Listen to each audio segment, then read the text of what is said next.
పదార్థం కూడా నశించనిది. అర్థమైందా? ఎల్లకాలం ఎల్లవేళలలో మనం ఈ భారతదేశంలో ఉన్నామా, ఆర్ష గురుకులంలో ఉన్నామా, అమెరికాలో ఉన్నామా, ఎక్కడ ఉన్నామా, సంబంధం లేకుండా కాలాతీతంగా సమయాతీతంగా ప్రతి చోట పనికొచ్చేటువంటి అమూల్యమైనటువంటి రత్నాల రాశులు ఇవి.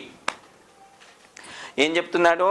ప్రశామ్యతి ఓషధై పూర్వ. పూర్వ 2 శ్లోకాలకి అనుబంధం ఉంది. పూర్వము అంటే మొదలు చెప్పబడినటువంటివి. మొదలెవి చెప్తున్నాడు? శారీరక దోషాలు చెప్తున్నాడు. శరీరంలో వచ్చేటువంటి వ్యాధుల గురించి చెబుతున్నాడు. శరీరంలో వచ్చేటువంటి వ్యాధులు దేంతో వస్తాయని చెప్పుకున్నాం. ఇప్పుడు వాత పిత్త కఫ దోషాల వికృతుల వల్ల వస్తాయి అని చెబుతున్నాడు. కాబట్టి వాటికి దేనివల్ల వాటిని సరి చేసుకోగలుగుతాము అనేది చెప్తున్నాడు. ఒకటే శ్లోకం, ఒక శ్లోకం కాదు, సగం ముక్కల్లో చెప్తున్నాడు. ఒక శ్లోకంలో ఒక వాక్యం, ఒక వాక్యంలో కూడా సగం పదంలోనే చెబుతున్నాడు. అది ఏమని? ఓషధై ప్రశామ్యతి ఓషధై. మొదలు చెప్పబడినటువంటి శారీరక రోగాలు రావడానికి గల కారణాలు వాతపిత్త కఫాలే వికృతులని చెప్పుకున్నాం కదా. వాటిని సరిగ్గా చేయటం దేనివల్ల సాధ్యము అంటే ఔషధై అని చెబుతున్నాడు. దేనివల్ల సాధ్యం అది?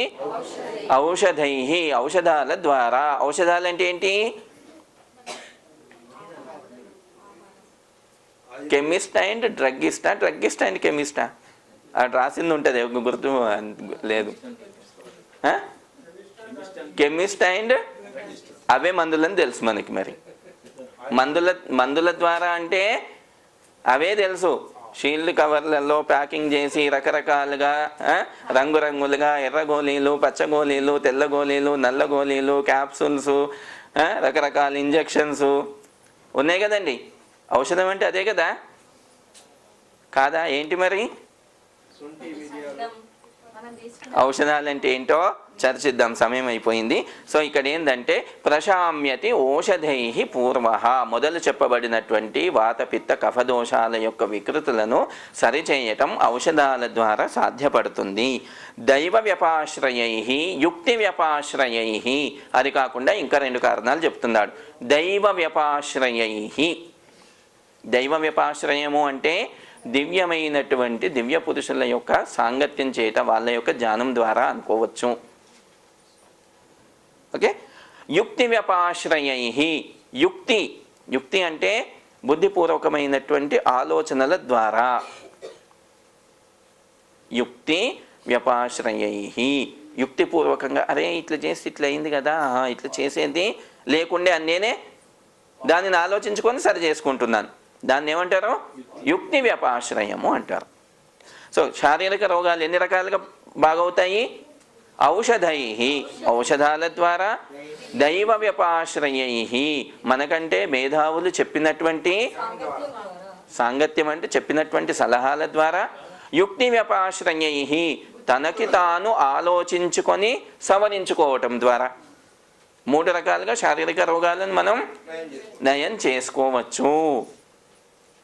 ఆశ్చర్యం ఏంది తెలుసా? యోగ సాధనా శిబిరంలో వచ్చి 9 రోజులలో మీరు డాక్టర్లు అయిపోతారు. అంతే అంటారా? ఏమండి? తర్వాత విషయం చూడండి. మానస.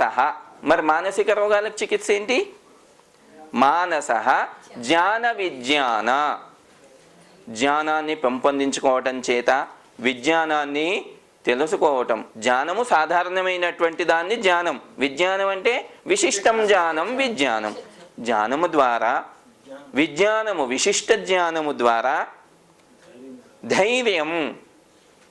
ధైర్యము, పరాక్రమము, సాహసం, దాని ద్వారా స్మృతి అంటే ధారణాశక్తి, గ్రహించుట.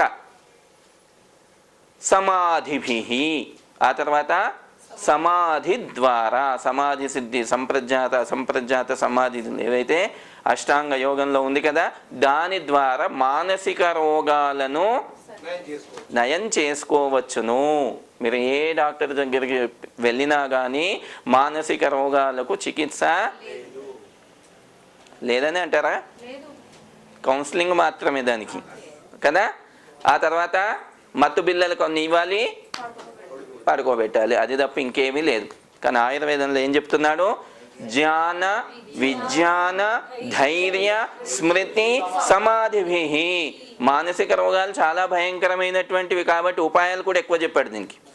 శారీరక రోగాలు మనమే అంటాం, ఏ జలుబైందండి పోతుందిలేండి అంటామా లేమా?